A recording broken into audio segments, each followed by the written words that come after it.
P's of passing. Okay. So much to say, oh, we started first with 4 P's, then went to 5 P's, and then when I was writing the book, it turned out to be 7. All right. The reason it became 7 because I want to make sure that first everything starts P, and secondly, that you get everything that is necessary to pass the guard. Okay, and then notice that I'm not talking about the position, the techniques to pass the guard. I'm talking about the 7 P's that every technique must have. Okay, if a technique doesn't have one of those P's, guess what? It's not going to work. Or it's going to work sometimes. You know what I mean? Jiu-Jitsu, we can go from the white level to the black belt level, and that can take 10 years of gap there, okay? And or 20 or more, all right? So, not because it works with white belts, we work with blue, purple, and black, brown, and black, okay? So, when you start getting to a higher level, you have to start to understand that some technique, you know, you have to be more precise in what you do. You gotta have every tool, everything in place. Okay. So the first one that I consider the most important one is position. Okay. So what is position? Okay. Position. People think, oh, but any position is a position, right? So my position, you have to figure out what position is good to also use all the other things, pressure, posture, okay, and then they have the persistence and all that, but you know, pressure and posture has to be included in your position, okay, and if you're not applying pressure, you need to have a certain amount of posture, you know, your position is not completely good, okay, and another thing about position is this, when people show you techniques, I always tell here my students like, the step number 1, okay? So the step number 1 is this. When I show technique, I say step number 1, so and so, like put your foot here, put your foot, you know? Step number 2, move, step number 3, okay? Now, if you have to put all the steps together, what's the most important step? Number 1. Why is step number 1?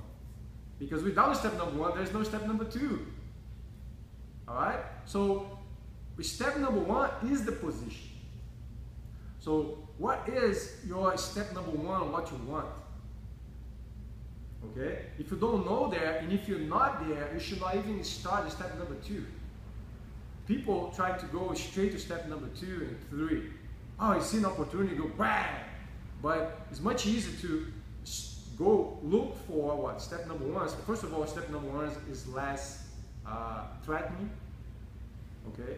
Nobody gets threatened by step number 1. Right? I get step number 1 on me, I still think it's all cool. I start getting worried about 2 and 3 and 4. So it's easy to get the 2, the 1, then the 2 and 3 and 4. You know what I mean? People go so to 2 and 3, the guy is going to be way more defensive. When you go to 1, now you're ready for what? 2 and 3 and 4. And a lot of times, as you guys know, we teach what? Combinations. Combinations what? One step number 1 and a variety of step number 2. A variety of step number 3. Okay? So the step number 1 is not going to be easier to get, but also going to give you a variety of things to do. The more you know where is your step number 1 and your position, easier for you to identify now what's coming next, because you're going to be there every day. Okay, and a good example of step number 1 is my step number 1 in the guard. Okay, so let's talk about open guard, because step number 1, a lot of times for a closed guard is just push, right here, push. Okay, that's the step number 1 right here. So from here, start doing things. But some people like to put the chest down, and it really depends. Like I talk about, there's no certain spot that's like, oh look, This is the ultimate step number one, or the most important position you can get, okay? There are variety of positions, but there are ones that are better than the others, right? So posture here, open your knees, be here, you know, have your hands here, block here, or here. This one, kind of step number one for close guard. On the open guard, my step number one is I pick a side. We're gonna talk about picking a side afterwards too, when it comes down to pressure, okay? But I pick a side and I use my shin right under here. See? My other foot is to give me pressure.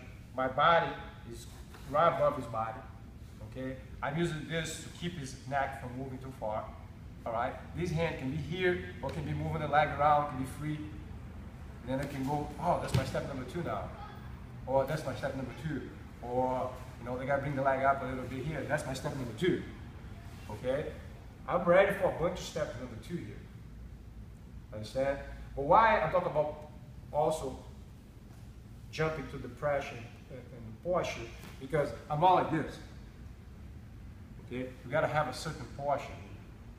I'm not like this, back. So we gotta figure out what the posture is. Okay? Pressure, because here I'm applying pressure. People do this. There's no pressure here. It's so close to the pressure, but there's no pressure. Man, look just the same. Right? See what I'm talking about invisible technique? He feels the difference. I don't need to feel the difference. He that's why people always try to push away, get the pressure out of you. Bah. Okay? This leg here is like a windshield wiper. You got to do that, I move here, no hooks. You got to move here. Sometimes you put the knee right here. A lot of knee, you know, there's no windshield wiper there. So I consider this a good position. So here, posture, you know, my body's lower because they try to go over here, you know, with hooks like spider, foot. So you fight for this, fight for here, okay? I'm not like completely like this, because if I'm like this, oh, too much space, okay? So that's a good example of position number one, good example of position. You know, sometimes it can be a position like this, same thing, apply pressure on the shin, okay? You know, once again, I always apply one side more than the other, okay? So this is position. Why I like that? Because from there I have a sequence of moves that I like to do. Do you have a position number one? You know what I mean? That's the thing you have to look for. What is, when you pass by guard, what is the position number one? Notice that my position number one, make his hips what? Flat. Okay? I have to put all the principles together. I cannot be like, oh, now I teach you, yeah, control the hips. All of a sudden my position number one is here. The hips are being controlled here. No, move the hips, hip skip. Boom. Go upside down. You can do everything. Okay? We're gonna talk about that too. My hands are too exposed, okay? Posture. So what's posture?